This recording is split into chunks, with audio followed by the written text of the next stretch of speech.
마태복음 13장 31절부터 33절까지 말씀입니다. 우리 같이 읽겠습니다. 시작.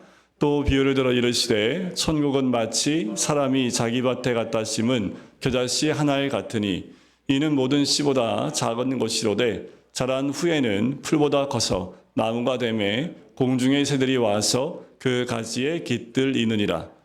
또 비유로 말씀하시되 천국은 마치 여자가 가루 소말 속에 갖다 넣어 전부 부풀게 한 누룩과 같으니라. 아멘.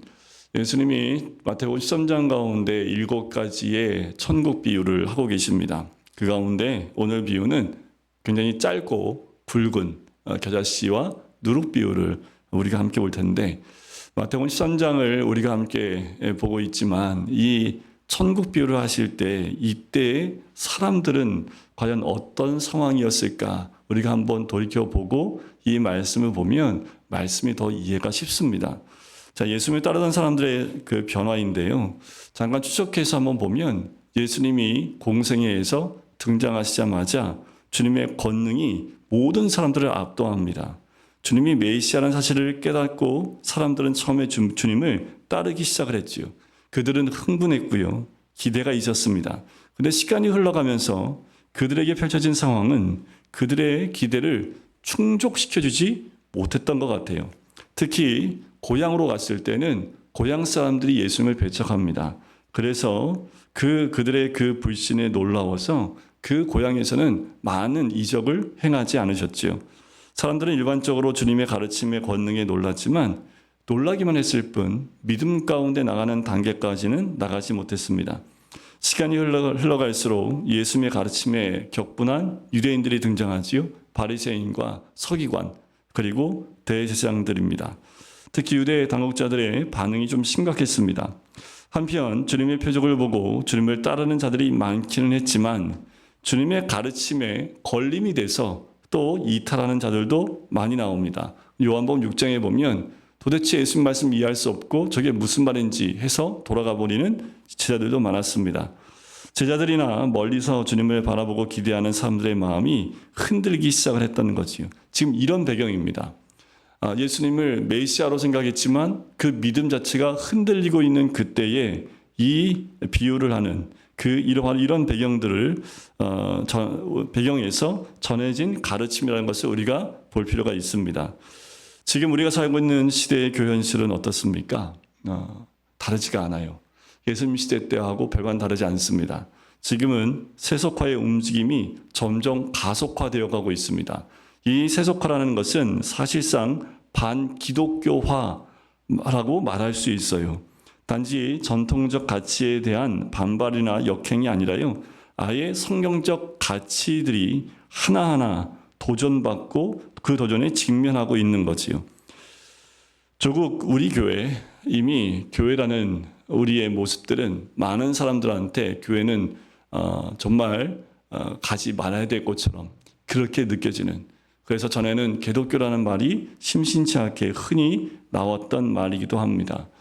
지금도 오늘도 이제 인터넷 뉴스를 쭉 보니까 또 뭐 선교지 이집트인가요? 중동에 7살짜리 선교지를 보냈는데 그 선교사 부부가 학대했다는 것 때문에 실형이 나왔다라고 또 왜 그런 것들은 굳이 찾아서 그걸 내는지는 전 이해가 안 갑니다.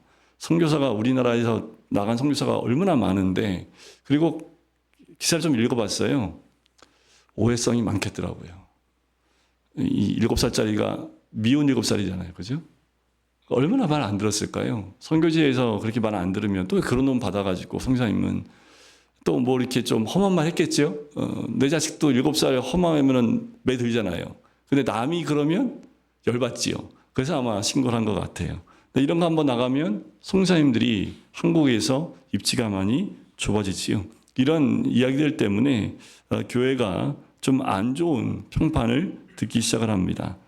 교회는 많지만 그런데 우리 교회를 스스로 한번 돌이켜보면 실제로 우리가 회개해야 될 부분은 교회들은 많지만 복음을 듣기가 어려운 시대가 됐던 것도 우리는 인정할 수밖에 없습니다. 마치 엘리 제사장 때와 같다라는 생각이 들어요. 그때는 여호와의 말씀이 희귀하여 이상이 흔히 보이지 않더라라고 사무엘상 3장 1절에 이야기합니다. 엘리 제사장의 두 아들인 홈느와 비느하스는 불량한 아들들이었지요. 제사장이었지만 참 불량한 사람들이었습니다. 그들은 제사장직을 이용해서 자신들의 배를 불렸고요. 성소에서 일하는 여성들을 겁탈하기도 했습니다. 이런 모습 보면 지금 현대에 일어나고 있는 사건들과 크게 다르지 않는 것 같아요. 또 이 무렵에 전쟁이 났습니다. 블레셋이 쳐들어왔지요. 이스라엘이 패배했습니다. 그래서 이스라엘 장로들이요, 언약궤를 앞세워 나가서 이기겠다고 전략을 짜요. 그때 이 모습이 그 시대의 영적 무지를 드러내는 가장 중요한 대목이기도 합니다. 결국 대패합니다. 언약궤를 가지고 왔던 홈리와 비느하스도 죽었지요. 언약궤는 빼앗겨 버립니다. 이 소식을 들은 엘리는 뒤로 넘어져서 죽게 되지요. 그 소식을 마침 해산하는 비느하스의 아내가 듣게 되고 그때 아들을 낳습니다. 그때 아들의 이름이 이가봇이라고 짓고 그 아내도 죽게 됩니다. 이가봇은 영광이 어디 있느냐라는 뜻이에요. 즉 하나님의 영광이 이스라엘을 떠났다는 말입니다. 어쩌면 우리가 사는 지금 이 시대의 교회를 향해서 그런 말을 할 수 있을지 모르겠습니다. 하지만 정확하지 않는 건 뭐냐면 하나님의 영광은 떠난 적이 없습니다. 인간들이 죄로 인해서 하나님의 영광을 받지 못할 뿐이지 하나님의 임재와 하나님의 함께 하심은 늘 하나님의 사람들을 떠난 적이 없어요. 그들이 하나님을 떠났던 거지요. 이런 문제 인식을 하면서 이 교훈을 살펴볼 필요가 있습니다. 자, 주님께서 31절에 천국은 마치 사람이 자기 밭에 갖다 심은 겨자씨 하나에 같으니라고 말씀을 하세요. 자, 여기서 천국의 비교 대상은 겨자씨라기보다는 겨자씨가 뿌려졌을 때 나타난 결과가 어떤 결과가 일어나는가 하는 것에 있습니다. 자, 겨자씨를 이렇게 평가해요. 모든 씨보다 작은 것이라고 합니다. 자, 겨자씨는요, 옛날에 저도 이제 청년 때 성교사님들이 이 이스라엘 땅 가서 씨를 갖고 왔는데 테이프에다 이렇게 붙일 만큼 다 거짓말입니다. 성교사님들도 몰로 가신 거예요. 네, 있을 수가 없는 일입니다. 왜냐하면 겨자씨보다 더 작은 씨가 많기 때문에 그래요. 그러니까 이게 그냥 말 그대로 너무 작기 때문에 쓴 말이 아니라 이게 관습적으로 쓰는 거예요. 뭘 작다. 우리는 키 작은 사람을 뭐에 비유합니까? 도토리 키라고 하잖아요. 그럼 도토리보다 더 작은 게 없어서요? 아니지요. 그러니까 우리가 작다는 표현할 때 도토리를 쓰는 것처럼 여기도 작다, 극히 작다 할 때 겨자씨를 쓰고 있는 거예요. 자, 가령 주님께서 너희에게 믿음이 겨자씨 하나만큼만 있어도 라고 말씀하기도 하셨던 것. 그러니까 겨자씨가 굉장히 작다라는 그 관용적으로 쓰였던 단어라는 것을 볼 수 있지요. 자, 주님께서 왜 이렇게 말씀하셨을까라는 거지요. 자, 이렇게 말씀하시는 거예요. 너희는 지금 하나님의 나라가 겨자씨 같다고 생각하지 않느냐라는 거예요. 보잘것없고 작고 미약해 보인다라는 거지요. 하지만 이게 자라면 어떻게 돼요? 32절에 자란 후에는 풀보다 커서 나무가 되며 공중의 새들이 와서 그 가지에 깃들인다라고 얘기를 합니다. 여러분들 이 표현은 주로 구약에서 어떠한 때 이 표현을 쓰냐면 제국을 표현하는 이미지로 이런 표현을 씁니다. 자, 에스겔 17장 22절과 23절 제가 말씀을 준비해놨는데 한번 보실까요? 자, 한번 같이 읽겠습니다. 주 여호와께서 이같이 말씀하시되 내가 백한목 꼭대기에서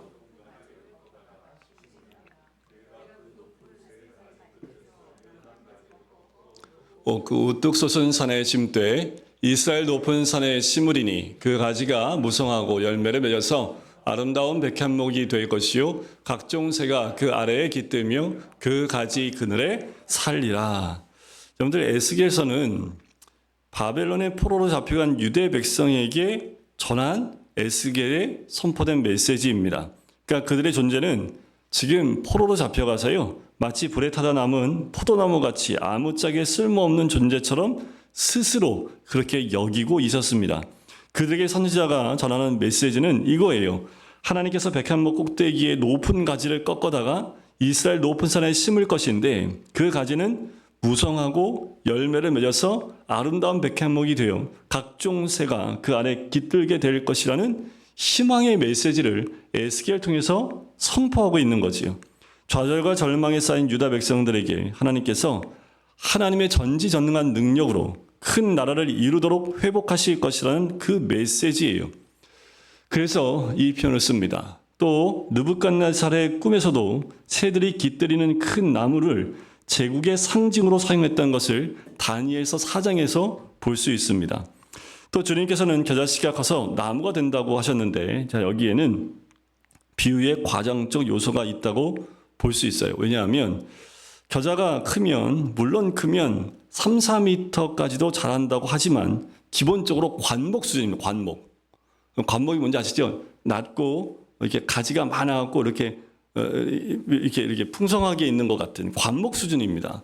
그 가운데 좀 크게 자라는 것이 3, 4m까지 자라요. 자, 공중의 새들이 와서 그 가지에 깃든다라는 표현은 이런 의미예요. 이방인들이 하나님 나라로 모여 하나님 백성에 편입될 것에 대한 종말론적인 암시를 이 천국비에서 하고 있다라는 거예요. 그러니까 마지막 때 하나님 나라가 전 세계적인 규모가 될 것이라는 것을 이 겨자씨 비유를 통해서 말씀해주고 있는 거지요.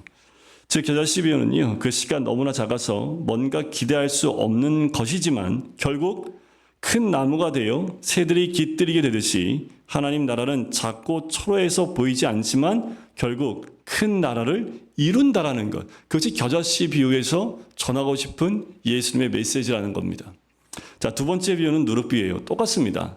천국은 마치 여자가 가루 서말 속에 갖다 넣어 전부 부풀게 한 누룩과 같으니라 라고 얘기를 합니다. 그런데 가루 서말은 어느 정도의 분량이냐 하면 약 40리터 정도 됩니다. 그러니까 분량이 약 100인분 정도의 빵을 만들 수 있는 분량이에요. 그런데 우리가 제빵 회사를 다니지 않는 이상은 100인분을 만들 가능성이 별로 없지요. 요새 이렇게 빵집도 많이 생기지만 주문이 들어오지 않고서는 100인분을 한꺼번에 만들어 놓는 빵집은 거의 없습니다. 자, 그러니까 보통 사람들이 다룰 수 없는 그 양인데, 자, 누룩은 어떻습니까? 보이지 않아요. 그러니 결국에는 그 밀가루를 100명 이상이 먹을 수 있게 부풀릴 것은 이 누룩만이 가능한 거지요. 네, 누룩은 거의 언제나 성경에서 죄에 대한 부분을 얘기합니다. 소리 없이 강력해요. 그리고 모든 것을 다 부풀게 합니다. 그래서 부정적인 의미로 쓰고 있지만 여기서는 누룩의 파급력에 말씀하신 것으로 보는 것이 자연스럽지요. 그리고 가루 서말은 하나님 나라의 풍성한 종말론적 성취를 상징적으로 보여주는 것 같습니다. 그러니까 똑같아요. 겨자씨 비유하고. 자, 그렇다면 누룩의 비유도 겨자씨 비유와 마찬가지로 현실적으로 보잘것없고 눈에 띄는 것이 없지만 결국 그 목적을 풍성하게 이룬다라는 거지요. 두 비유를 통해서 주님께서 이런 거예요. 봐라. 지금은 아무것도 이루어지는 것처럼 보이지 않지만 하나님 나라는 궁극적으로 성공할 거다라는 거예요. 이게 메시지입니다. 지금 눈에는 보이는 게 없어요. 너무 작아요. 미천해요. 보이는 것 아무것도 없어요. 하지만 결국엔 성공할 것이라는 거예요. 하나님 나라는. 자, 이 비유의 강조점은 크기가 아닙니다. 자칫 이 비유를 크기에 비유하다 보면 우리가 잘못 적용할 수 있다라는 거예요. 자, 이 비유의 강조점은 시작과 끝의 대조에 있습니다. 자, 이 두 비유의 강조점은 크기가 아니라는 것이죠. 주님께서 하나님 나라의 크기를 강조하려고 하셨다면 겨자나무를 얘기했겠어요? 그럼 무슨 나무를 하면 좋겠습니까? 상수리 나무나 참나무, 삼나무를 비유해서 사용하면 더 큰 것을 이야기할 수 있음에도 불구하고 그 나무를 쓰지 않고 있다는 거지요. 이 두 비유는 아주 하찮은 시작과 위대한 결과를 대조시키는데 그 강조점이 있습니다. 처음에 시작할 때의 모습과 그 결론적으로 나타난 모습의 차이를 대조시키는 거예요. 겨자씨나 밀가루 속에 감춰진 누룩은 잘 안 보이는 미미한 것입니다. 하지만 그 미미한 시작에 비교하면 결과는 엄청나지요. 자, 우리 서구인들 지금 시대에는 결과가 중요합니까? 과정이 중요합니까? 과정에 좀 무게를 많이 두고 있지요. 그런데 전통적으로 근동 사람들은요, 처음과 끝에 중점을 둡니다. 그래서 주님은 시작과 끝이 근본적으로 다른 것을 주목하게 함으로써 하나님 나라가 그와 같을 것이라고 말씀을 하고 있는 거예요. 그런데 지금 너희 눈에 보이고 너희가 느끼는 것으로 판단하지 말라는 겁니다. 내 눈에 보이는 것으로 판단하고 내가 느끼는 것으로 판단하지 말라는 거예요. 너희가 상상도 할 수 없을 만한 일이 일어날 것이라는 말씀이에요. 그때까지 하나님께서는 쉬지 않고 일을 하나님 방법으로 이루고 계시고 일하고 계신다라는 거예요. 하나님이 우리 눈에 보이고 우리가 느끼지 않는다 할지라도 지금도 역사하고 계신다라는 거지요. 그리고 하나님의 신실하심과 전능하심으로 모든 사람의 예상을 뒤엎고 결국 역사를 이루신다라는 겁니다. 자, 여기서 일반적 교훈들이 있어요. 첫째는 하나님께서는 언제나 일하고 계시다라는 거예요. 여러분들 우리가 알아요. 그런데 우리는 오감에 굉장히 많이 치중하고 있기 때문에 보고 느끼는 것이 없으면 하나님이 일하지 않는다라고 생각을 합니다. 우리 눈으로 확인할 수 있는 증거가 잘 안 보일 수 있고 그 증거가 너무 미미할 수 있어요. 하지만 하나님은 여전히 일하고 계세요. 불가능해 보이는 상황에서도 하나님께서는 일하고 계십니다. 우리가 예상할 수 있는 방식이 아니라 상상하지 못하는 방법으로 지금도 역사하고 계신다라는 거예요. 우리는 그것을 믿음으로 확인할 수 있어요. 결국 주님께서 오실 때 확연하게 하나님께서 일하신 성취와 결과가 반드시 드러날 겁니다. 우리가 믿음의 이 세상을 살아갈 때 참 중요합니다. 우리는 쉽게 낙심해요. 하지만 이 두 비유를 통해서 하나님 나라의 비유를 깨달은 사람은 낙심에서 소망으로 바뀔 겁니다. 겨자씨 비유와 그리고 누룩 비유를 제대로 들었다면 지금 낙심하고 또 예수님에 대해서 흔들리는 사람이 결국은 소망으로 옮겨지게 된다는 거지요. 신자는 믿음으로 행하고 보는 것으로 행하지 않습니다. 이 말씀은 우리로 하여금 하나님의 전능하신 능력을 바라보게 하는 거지요. 그 논리가 또 그 이야기가 성경 구약에 곳곳에 등장을 해요. 그 꽃을 피우는 것이 예수님이신데 첫 번째는 아브라함이에요. 아브라함이 독자 이삭을 번제로 바치라는 명령을 창세기 22장에서 합니다. 이것을 통해서 하나님께서 주시는 믿음의 원리가 무엇일까라는 거지요. 아브라함은 이삭을 얻을 때 정상적인 방법을 얻은 사람이 아닙니다. 불가능한 것을 가능케 하시는 그것을 믿음으로 배웠다라는 것이요. 없는 것을 있게 하신 하나님을 아브라함은 알게 됐고 믿게 됐습니다. 그런데 그 아들 이삭을 바치라고 얘기를 해요. 하나님의 모든 약속이 무너진다는 것을 알고 있지만 그는 순종해서 이삭을 번제로 드리는 장소까지 갑니다. 왜냐하면 하나님은 없는 데서 있게 하시는 분임을 이미 25년 동안 아니요. 그의 삶 가운데 40년 동안 배웠기 때문입니다. 우리는 자기 눈의 근거가 되는 어떤 것을 확인하는 마음이 있어요. 저도 마찬가지입니다. 믿음의 근거가 되는 무엇인가 말씀에서 찾으려고 해요. 그래서 그것이 맞는지 안 맞는지를 확인하려고 하는 것이 우리 죄된 인간의 모습이지요. 그것을 가지고 이래서 이렇게 되었다고 설명하고 싶어요. 그러나 하나님은 그런 설명이 불가능한 자리로 우리를 데려가실 때가 많습니다. 아무리 성경은 알고 있는데 지금 나의 환경은 그렇지 않아요. 불가능한 환경 가운데 갑니다. 그냥 하나님께서 하셨다고 밖에는 말할 수 없는 환경 가운데에서 하나님이 하시는 거예요. 그런 하나님을 한번 경험하고 나면 우리의 생각은 다 뒤집어집니다. 이제껏 내가 생각했고 내 논리와 내 경험과 그리고 세상 이치를 따져서 그렇게 나갔던 모든 것을 다 내려놓게 돼요. 왜요? 하나님의 방법은 그와 전혀 상관이 없기 때문에 그렇습니다. 요한복음 9장에 보면 나면서부터 맹인됐던 사람이 눈을 뜨었을 때 그때 바리새인들이 그 사람에게 설명을 요구합니다. 야, 어떻게 됐느냐? 어떻게 네가 눈을 떴느냐? 그 사람이 뭐라고 말합니까? 라고 질문을 해요. 그때 이 맹인이 얘기합니다. 나는 내가 아는 한 가지는 내가 맹인으로 있다가 지금 보는 것이며 그가 그렇게 했다는 것입니다. 정확한 고백을 하지요.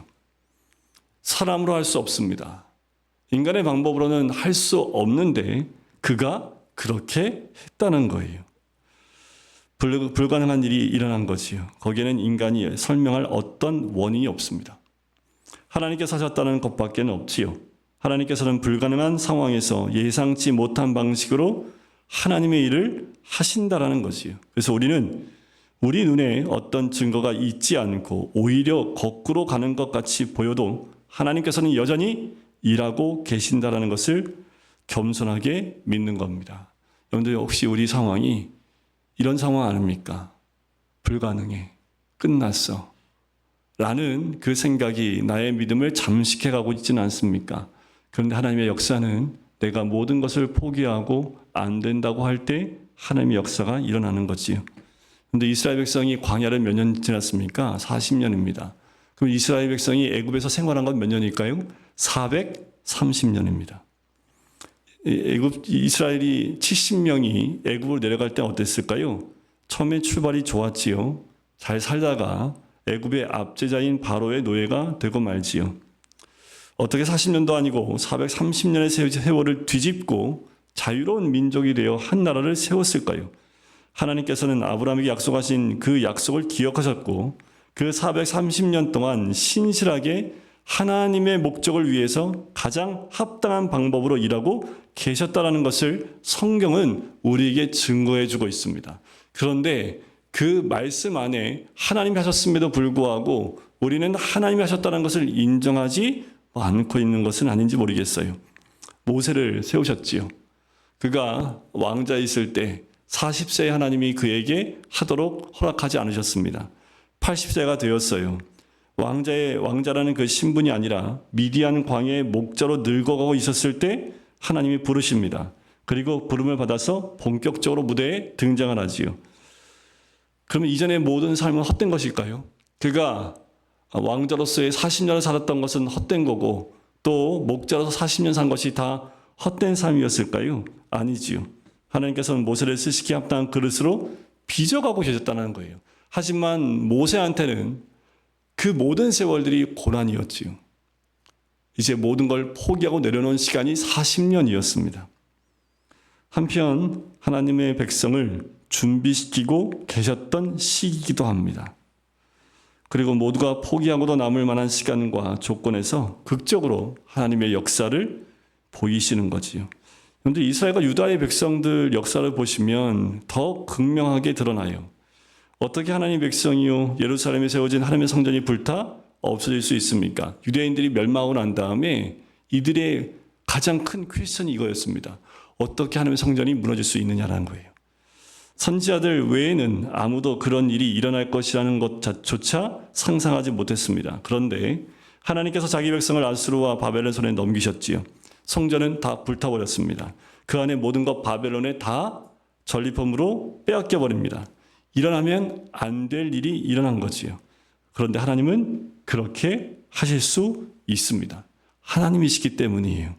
나라는 망했고 사람들은 다 바벨론 제국으로 끌려갔지만 하나님께서는 여전히 당신의 영광을 나타내시고 일하고 계셨다라는 거예요. 성경에 나오잖아요. 포로로 잡혀간 다니엘을 하나님이 쓰셨고 에스라를 쓰셨고 느헤미야, 에스더 그리고 모르드게는 모두 그 시대에 하나님께서 어떻게 하나님의 일을 하셨는지를 보여주는 대표적인 인물들입니다. 유다라는 나라가 망했고 성전은 파괴된 것이 하나님의 영광이 하나님의 교회를 떠난 것은 아니었다라는 거지요. 가장 클라이막스는 바로 예수님입니다. 예수님이 이 땅에 태어나실 때 어떻게 태어나셨어요? 성육신하신 거지요. 이거 한번 생각해 보세요. 하나님은 인간이 불가능하다고 생각하는 자리에서 일하신다는 것, 인간의 판단과 생각에 제한받지 않으신다는 것, 하나님은 인간이 예상할 수 없는 방법으로 일하신다는 것을 보여주는 놀라운 사건이 바로 성육신입니다. 하나님께서는 가능함이고 죽음은 오히려 하나님께는 생명입니다. 그것은 예수님께서 십자가에서 죽으시는 사건을 통해서 가장 극명하게 드러냈지요. 예수님은 십자가에서 무력하게 인간의 손에 의해서 죽었습니다. 모든 것이 다 끝났다고 생각했습니다. 다 절망했어요. 제자들마저도 절망했습니다. 예수님이 부활할 것을 그렇게 가르쳤음에도 불구하고 제자들은 무서워 숨어버렸습니다. 그러나 하나님께서는 십자가에서 독생자를 버리시고 저주하시고 율법의 형벌을 가하여 죽이심으로써 구원의 역사를 이루셨다라는 거예요. 오히려 십자가의 고통 가운데 하나님은 구원의 역사를 이루셨을 뿐만 아니라 하나님의 나라를 성취하시기 위하여 가장 놀라운 일을 하신 거죠. 이게 하나님 방법입니다.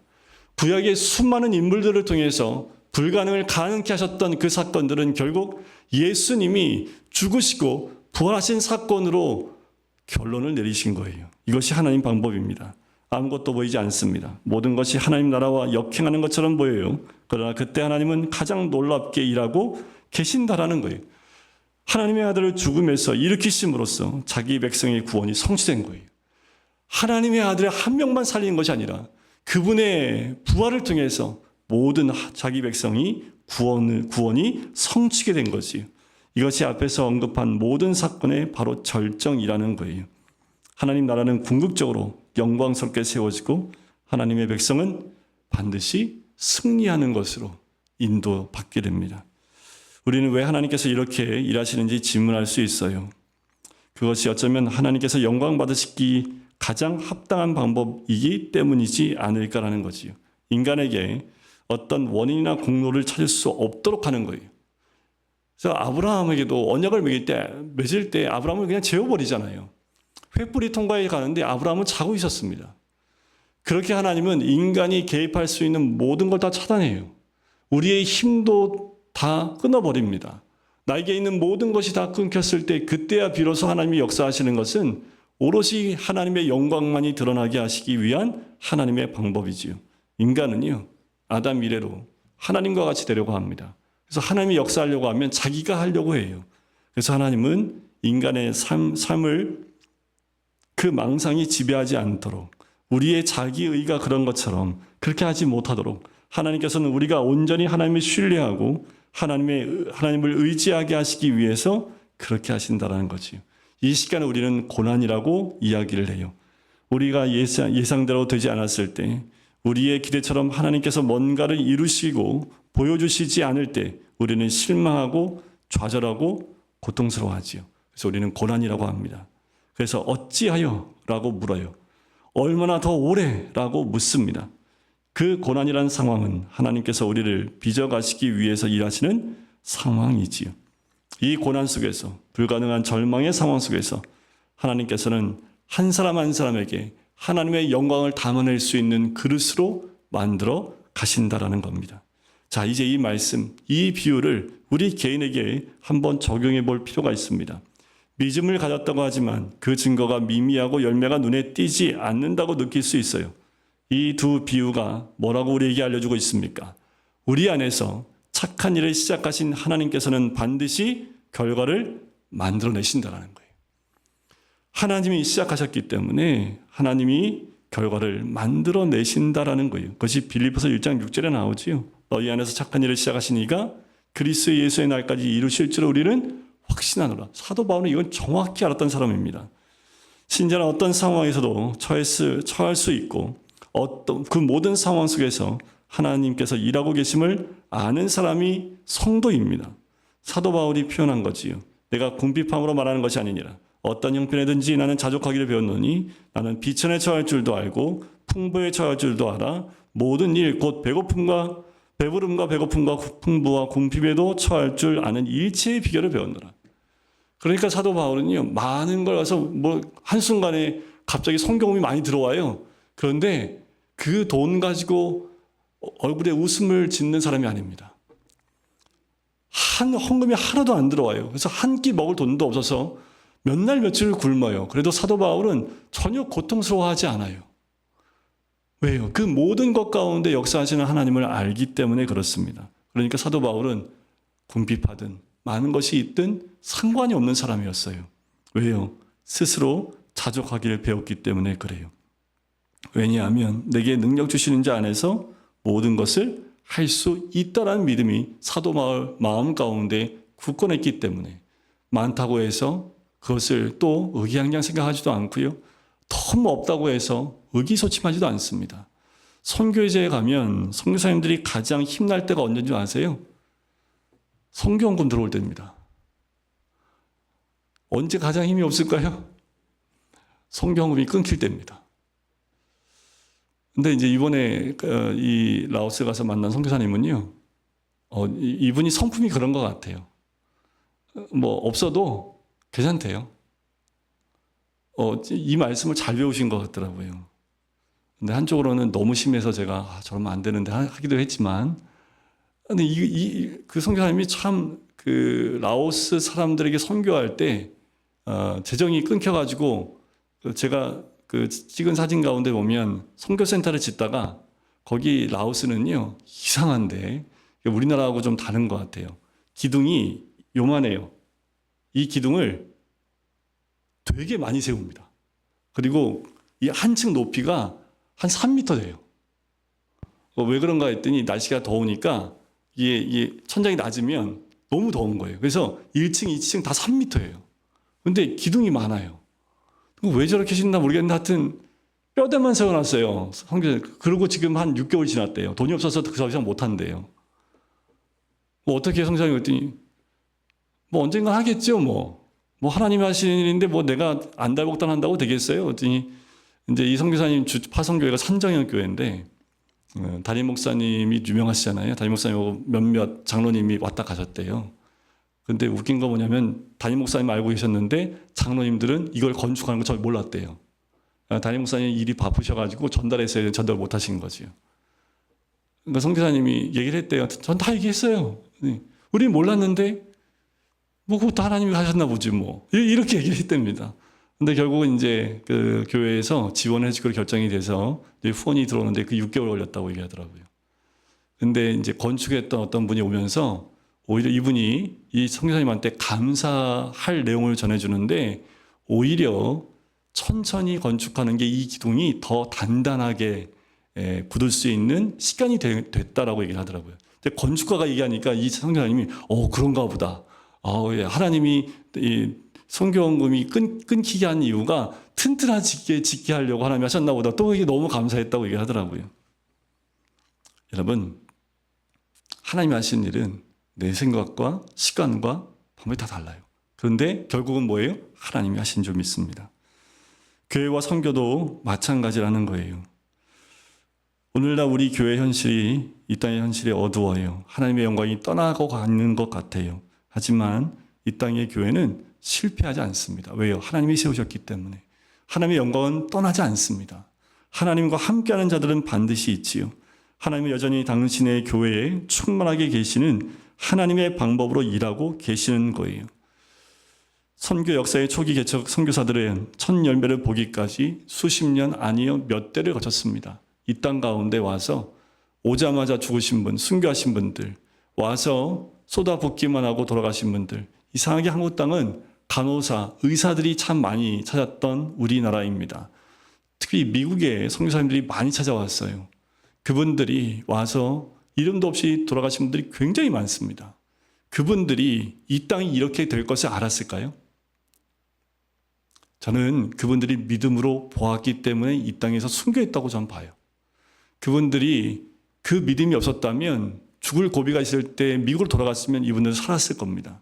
더 큰 선교의 역사를 일으키실 수 있는 분들이 그냥 이 땅 가운데서 죽었어요.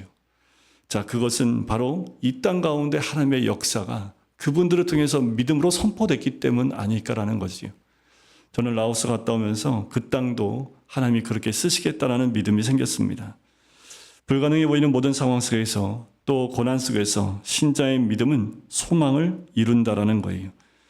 아브라함이 바랄 수 없는 중에 바라고 믿었으니 이는 내 후손이 이가 되리라. 바로 아브라함이 바랄 수 없는 중에 바라고 믿었던 것처럼 우리도 아브라함 같은 믿음을 가지고 있다면 바랄 수 없는 중에 바라는 믿음이 우리 가운데 있게 될 줄 믿습니다. 눈에 잘 보이지 않는 작은 겨자씨 하나가 큰 나무를 이루듯 밀가루 속에 감추어져 보이지 않는 누룩이 밀가루를 다 부풀어 오르게 하듯이 하나님 나라가 온전하게 성취되는 일을 보게 하실 것입니다.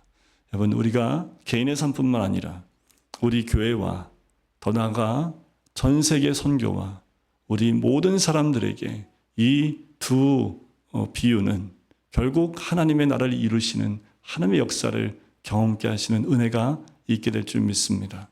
우리 모두에게도 아브라함이 바랄 수 없는 중에 바라고 믿었던 것처럼 그와 같은 믿음이 함께 임하시기를 주님의 이름으로 간절히 축원드립니다.